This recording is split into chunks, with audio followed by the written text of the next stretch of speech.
another update.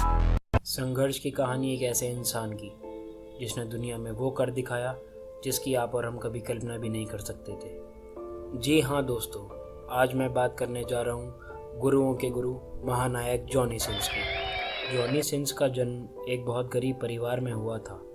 तंगी का हाल तो ये था कि उन्हें 3-3 दिन तक भूखा रहना पड़ता था, पर जॉनी के माँ बाप उन्हें बहुत बड़ा और फेमस आदमी देखना चाहते थे और उनके इसी सपने को पूरा करने के लिए जॉनी काम में जुट गए। उनकी इसी मेहनत को देखकर उनके माँ बाप ने एक एक पाई जमा करके उन्हें एक अच्छे स्कूल में पढ़ने भेजा, पर हमारे भाई का दिमाग पढ़ने में लगता ही नहीं था। उनका तो मन कुछ और ही करने का था। उन्हें तो ज़िंदगी से कुछ और ही चाहिए था। एक बार की बात है जब जॉनी के स्कूल में एक मेडिकल चेकअप हुआ जो उनकी ज़िंदगी में एक मुसीबतों का पहाड़ ले आया। जॉनी भैया बचपन से ही गंजे पैदा हुए थे, जिसकी वजह से उनके पास कुछ सुपरनैचुरल पावर्स थी। जब उनके मेडिकल चेकअप की रिपोर्ट आई तो पता ये चला कि उनकी क्लास की सभी लड़कियां प्रेग्नेंट हैं। इसे सुनकर प्रिंसिपल को बहुत गुस्सा आया, क्योंकि प्रिंसिपल का रिजल्ट भी पॉजिटिव ही निकला, जिसकी वजह से उन्हें स्कूल से निकाल दिया गया और अब उनकी फैमिली में और भी परेशानी आने लगी और वो घर से भाग गए। अब जॉनी भाई ने काम ढूंढना शुरू कर दिया और एक जगह प्लम्बर की नौकरी करने लगे। कुछ दिनों के बाद जब वो बोर हो गए, फिर उनको उनके एक दोस्त ने फायर फाइटर की जॉब दिलवा दी। वो खूब मेहनत और लगन से लोगों की मदद करने लगे और उन्होंने खूब लोगों को बचाया। उनकी इसी लगन और मेहनत को देखकर उन्हें पुलिस ऑफिसर की नौकरी मिल गई।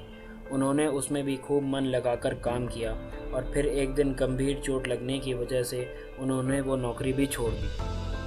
चोट इतनी गहरी थी कि अब जॉनी को कुछ महीनों तक बिस्तर पर ही आराम करना था और अब वो पूरी तरह से बिस्तर पर भी आ चुके थे। बिस्तर पर पड़े पड़े उनको एक बात समझ आई और उन्होंने दिल लगाकर पढ़ना शुरू कर दिया और फिर उनकी उसी मेहनत की वजह से उनकी किस्मत बदल गई। जिस स्कूल से उन्हें बाहर निकाल दिया गया था, अब वो उस स्कूल में टीचर की पोस्ट पर एज अ टीचर लग गए थे। देखते ही देखते कुछ ही महीनों में वह उसी स्कूल में प्रिंसिपल की पोस्ट पर आ गए।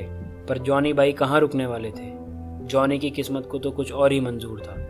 प्रिंसिपल की जॉब के साथ साथ उन्होंने एस्ट्रोफिज़िक्स की पढ़ाई भी शुरू कर दी और एक दिन वो एस्ट्रोनॉट भी बन गए। अब जॉनी की ज़िंदगी में सब कुछ सही चल रहा था, पर एक दिन अचानक उनकी तबीयत बिगड़ी और पता ये चला कि उन्हें कैंसर है। अब ऐसा लग रहा था कि जैसे सब कुछ खत्म हो जाएगा। वो अपनी ज़िंदगी की रेस में रोज़ रोज़ हार रहे थे, पर वो अपनी ज़िंदगी से लड़ते रहे और 2 ही महीने के अंदर उन्होंने कैंसर जैसी ख़तरनाक बीमारी को हरा दिया और उसी हॉस्पिटल में अब वो डॉक्टर बन गए थे। जब लोगों ने उनसे पूछा कि आपने तो डॉक्टर की पढ़ाई की ही नहीं, तो फिर आप डॉक्टर कैसे बने, तो इसके जवाब में उन्होंने चुपचाप रहे और कुछ नहीं बोले। पर लोग ये बात नहीं जानते थे कि जॉनी के पास कुछ सुपरनैचुरल पावर्स हैं, जिसे यूज़ करके उन्होंने अपने 2 महीने के कैंसर ट्रीटमेंट में ही सब कुछ सीख लिया था। टकला होने की वजह से उन्हें कोई लड़की घास नहीं डालती थी, पर जॉनी भैया कहते थे कि हम कोई भेड़ बकरी कोई हैं जो घास खाएंगे। कुछ तो बात थी जॉनी भैया में जो उन्हें दूसरों से अलग करती थी। अब उन्होंने अपना एक जिम खोला और वहाँ जिम इंस्ट्रक्टर बन गए। देखते ही देखते वो बहुत फेमस हो गए। सारी लड़कियाँ उनके पास आने लगी। वो पहले अपने एरिया में, फिर अपनी सिटी में, फिर अपनी कंट्री में और आज पूरी दुनिया में फेमस हो गए। जॉनी भैया एक जीती जागती मिसाल हैं कि अगर इंसान के मन में दृढ़ निश्चय हो तो वो कुछ भी हासिल कर सकता है।